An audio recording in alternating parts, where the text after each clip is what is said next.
I met Terry, and this is one of the reasons I wanted to do this today.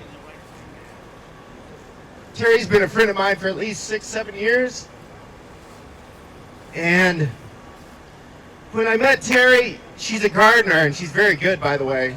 Very, very good. She's very good at what she does. She's always in demand. When I met Terry several years ago, she came over to my house and did some work for me, and she had her son with her.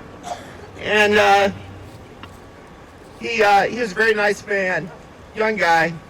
I specifically asked Terry here today because these are the stories you're not hearing about. Terry's son, I later found out he died of an overdose.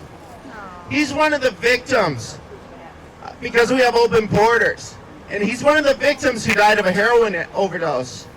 And it broke my heart to hear that. And so today, this week when I was talking about organizing this event, I talked to Terry, and she immediately said, well, I'll speak. And Terry's never spoken before in public.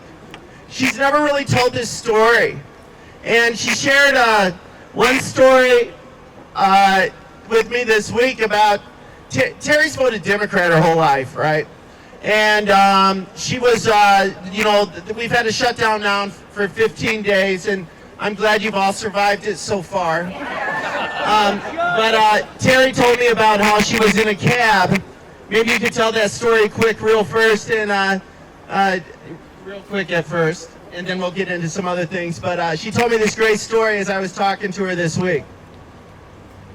Hi, can you guys hear me? Okay, thank you, Jim. I want to start by saying I did not vote for Trump.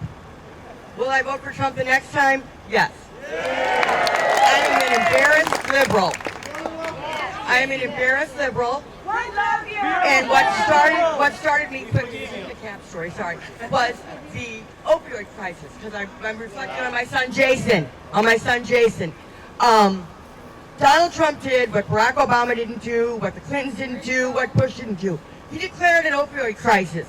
The headlines read, Trump declares opioid crisis, allocates no funds. That's not his job. He did his job. It goes to Congress. They figure it all out. But I thought, what are they talking about? This man just did a great thing.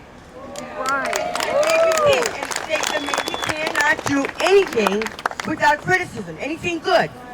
And you have your drugs coming in from the borders along with your illegal immigrants. I'm very much in favor of a diversified country. One of my best friends is Bosnian.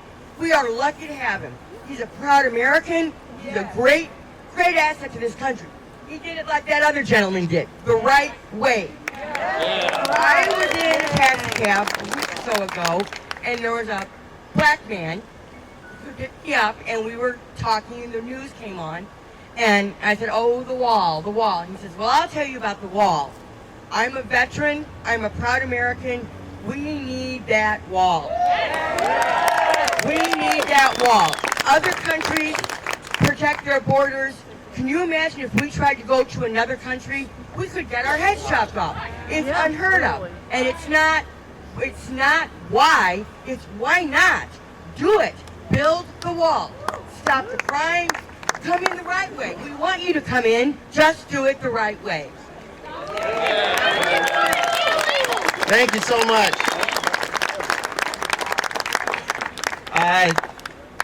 Terry didn't get too much into this, but she's had several struggles. And she lost her son, and then she finds out she has another sibling or another child who's struggling with the same issue. So Terry's one of these people who, talk about living in the shadows, right? What about the Americans who live in the shadows and are suffering alone because our government isn't doing its job? So she has a family that's still suffering, and it just breaks my heart to see the amount of pain she's had to go through, because we have people who are insane and do not want to protect us. It's absolutely unbelievable. And this is not a pity party, because I speak for many, many, many people, many veterans' families. My husband also shot himself 5 years ago. They call it service-connected PTSD. He was 100%. He was in the Vietnam War and came back home. We all know what happened there. And he gradually got worse, did not get the help he needed. I cannot remember. I think John, as he was talking, we need to do something for these veterans. Yes. Thank you so much, Terry.